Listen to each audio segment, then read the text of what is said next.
भगवान की बड़ी सुंदरमयी अनंतमयी करुणामयी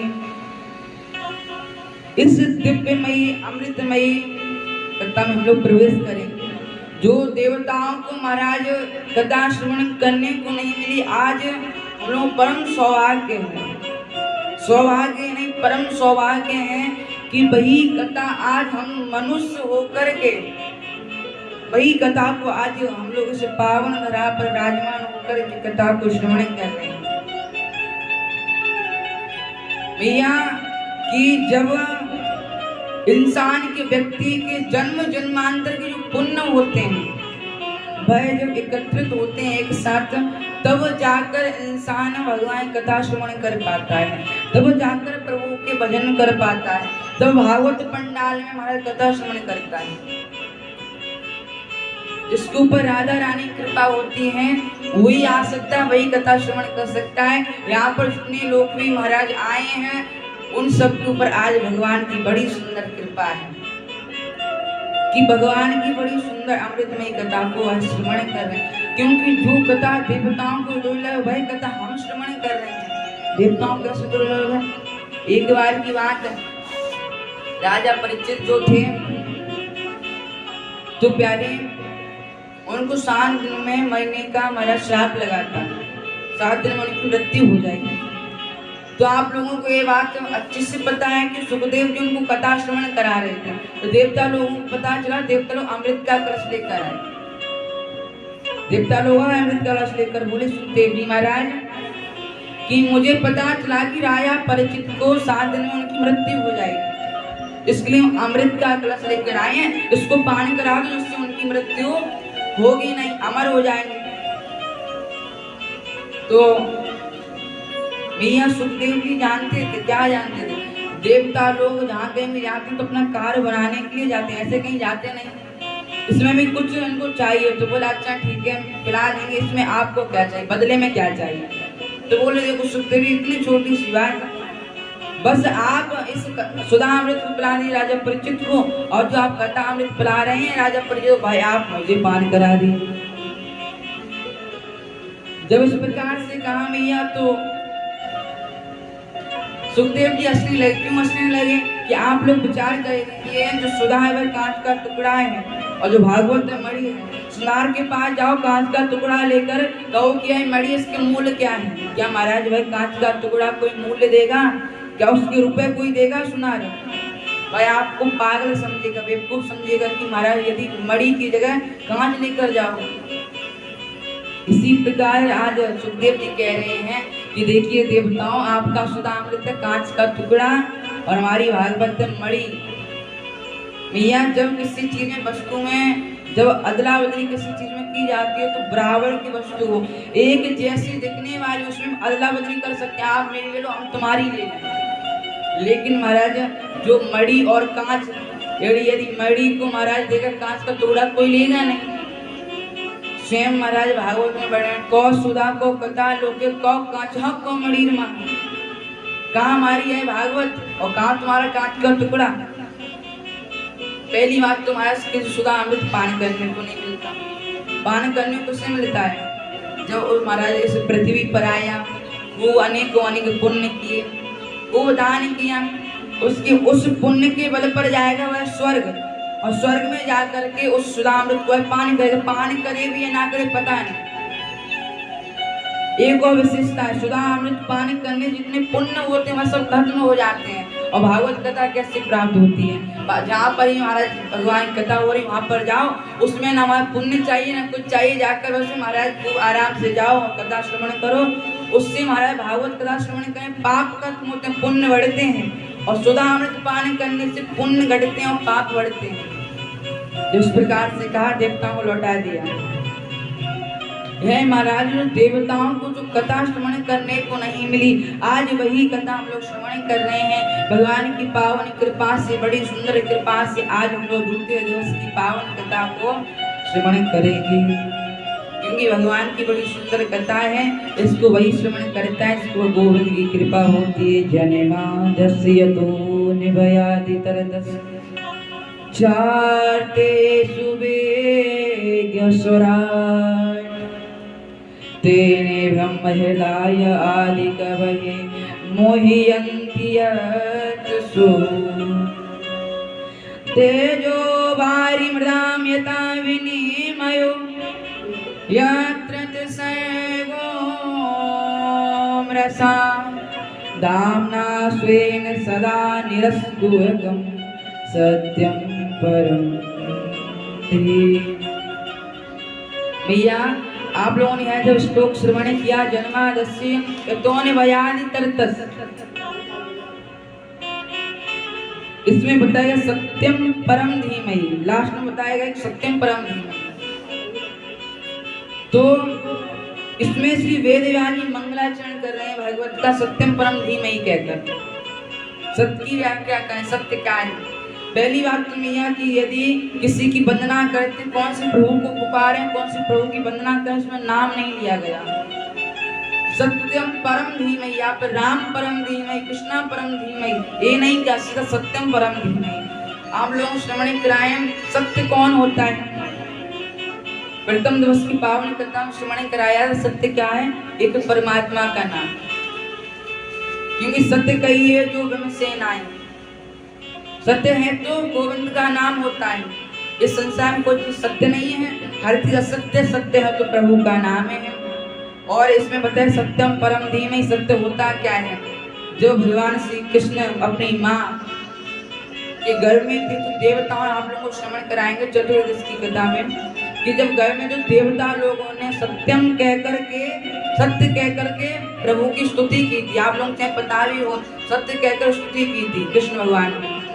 तो यहाँ पर सत्य किसी और से नहीं, भगवान श्री कृष्ण से ही वेदव्यास जी कह रहे हैं। आइए हम लोग श्रवण करते हैं जन्माद्यस्य यतोऽन्वयादितरतस्। इसका अर्थ क्या है? भगवान ने जन्म कहाँ लिया? मथुरा में। जन्माद्यस्य यतोऽन्वयादितरतस्, जन्म लिया मथुरा में और गए कहाँ पर? गोकुल में। चार सुविज्ञा सुरार्तेने ब्रह्महृदाय आदि कवये।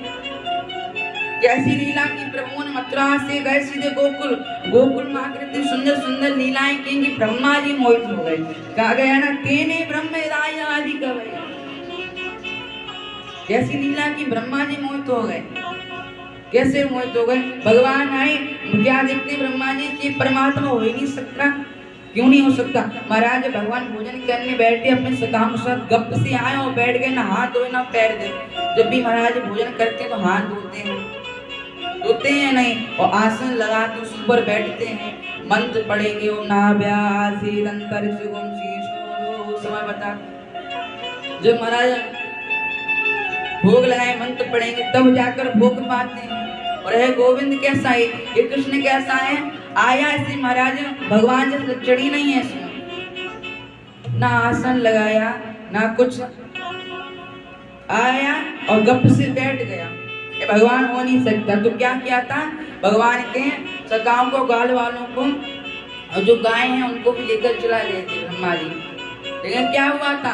बाद में महाराज वापसी करने जान गए कि महाराज है कोई और नहीं, यही परमात्मा है गोविंद। ऐसी भगवान लीला में तेने ब्रह्महृदाय आदि कवये मोहयन्ति यत्सूरया, तो जो वारी मृदाम यथा विनिमयो सर्वो रसा। क्या भगवान जब अपनी बांसुरी बजाते हैं तो निरंतर बहने वाली कौन? यमुना जी। यमुना जी की धारा कठोर हो जाती है जब प्रभु अपनी बांसुरी बजाते हैं, वेणु बजाते हैं। और जो पर्वत आदि शिखर हैं गोवर्धन आदि, वो पर्वत गोवर्धन पिघलने लगते हैं। किसके प्रभाव से? जब गोविंद अपनी बांसुरी बजाता है, वेणु बजाता है। दामना स्वेन सदा नस्कोयकं सत्यम परम धीमहि सर्वो रसा। भगवान के 3 परम धाम हैं। कौन कौन से? श्री राम मथुरा, श्री राम वृंदावन और श्री राम द्वारिका।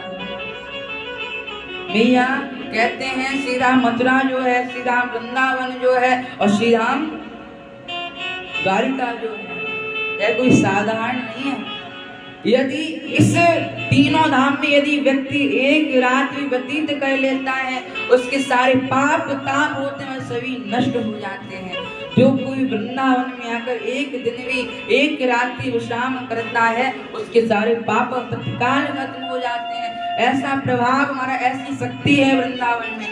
हर व्यक्ति प्रभु से एक ही बात कहता है, काश मैं ऐसा जुर्म करूं कि सजा मिले हर जाने में और मेरा जीवन बीते वृंदावन, मौत मिले बरसाने।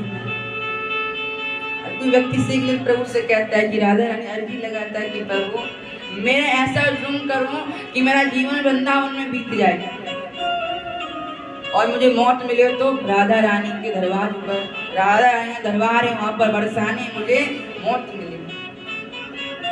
इसी के लिए कहते हैं भैया कि भगवान के जो धाम है, बरसाना है, वृंदावन है, गोकुल है, मथुरा है, द्वारिका है, इसमें कोई ऐसे नहीं जा सकता। कौन जा सकता है? जिसको बस स्वयं ठाकुर की कृपा ना हो, उसके बस स्वयं राधा रानी की कृपा, किशोरी जी की कृपा होती है, वही वहां पर जा सकता है। आज हम लोग परम सौभाग्य, किसका सौभाग्य कि भगवान कथा को श्रवण कर रहे हैं, इस भागवत कथा श्रवण कर रहे हैं। भागवत कथा क्या सिखाती? मरना सिखाती, कैसे मरना चाहिए इंसान को। क्या कहते हैं, कैसे मरे इंसान? कहते हैं अंत समय जिसका जैसा चिंतन होता है उसे वैसी ही गति प्राप्त होती है, उसे वैसी ही गति मिलेगी। भरत जी महाराज की कथा आपने श्रवण की होगी। उनका मन महाराज एक हिरण के बच्चे में चला गया था, तो अगले जन्म में क्या बनना पड़ा था? हिरण ही बनना पड़ा था। इसी के लिए कहते हैं कि जैसी मति होगी वैसी ही गति होगी, जैसी मति वैसी ही गति। भागवत कथा सिखाती है कि भाग कहते ही इंसान के भाग खुल जाते हैं, भाग कहते ही इंसान भाग खुल जाते हैं, और गा कहते ही ज्ञान मिल जाते हैं, और बा से महाराज विष्णु के भक्त में हम लोग कहलाते हैं, और ता कहते ही महाराज हम लोग भव सिंधु तर जाते हैं। बा अर्थ भक्ति और गा माने ज्ञान, और वाह माने भगवान विष्णु के भक्त बन जाएंगे, और ता माने भव सिंधु तर जाएंगे। इसका सीधा सीधा अर्थ है, जब भगवान कथा में आएंगे तो श्रवण करें, पहले भक्ति होगी, उसके बाद ज्ञान होगा, फिर वाह माने बैराग, उसके बाद हम लोग बैराग चढ़ेगा, उसके बाद अर्थता अर्थता, उसके बाद हम लोग जब बैराग आएगा भगवान भक्ति चढ़ जाएगी, भगवान के भक्त भी हो जाएंगे, ज्ञान भी आ जाएगा, तो अंत में क्या बचा? ता के बाद भव सिंधु तर जाएंगे। जब इतना सब कुछ आ जाए भगवान के नाम को प्राप्त हो जाएंगे। इसी के लिए कहा है प्यारे भक्तों, जो भगवान की कथा श्रवण करता है, गोविंद की कथा श्रवण करता है, परमात्मा की कथा श्रवण करता है, उससे इस महाराज मृत्यु लोक, ये जो संसार है कि संसार एक मृत्यु लोक है, मोह माया है। इस मोह माया आज तक कोई बचा नहीं है, जो आया है उसे अवश्य घेरती है। जब तक एक व्यक्ति जो होता है अपनी माँ के घर में, तब तक वह शुद्ध होता है, जब तक माया उससे नहीं। जैसे इस पृथ्वी पर आया, इस संसार में आया, तो महाराज उसको भी उससे माया घेर लेती है। क्यों? आप लोग देखना, एक बूंद होती है पानी जो होता है, यदि उसे एक पात्र में रखी तो एक साफ होती है, यदि वही बूंद को, वही पात्र उस बूंद को पृथ्वी पर डाल दिया जाए तो वह मिटमैली हो जाती है। आज उसी प्रकार जब एक व्यक्ति संसार में आता है तो वह मिटमैला हो जाता है, उसे माया रूप मिट्टी घेर लेती है। भगवान की बड़ी सुंदर कथा है, जो लोग भी इस कथा को श्रवण करते हैं भगवान के धाम को प्राप्त, क्योंकि भगवान की बड़ी अनंतमय, बड़ी मंगलमय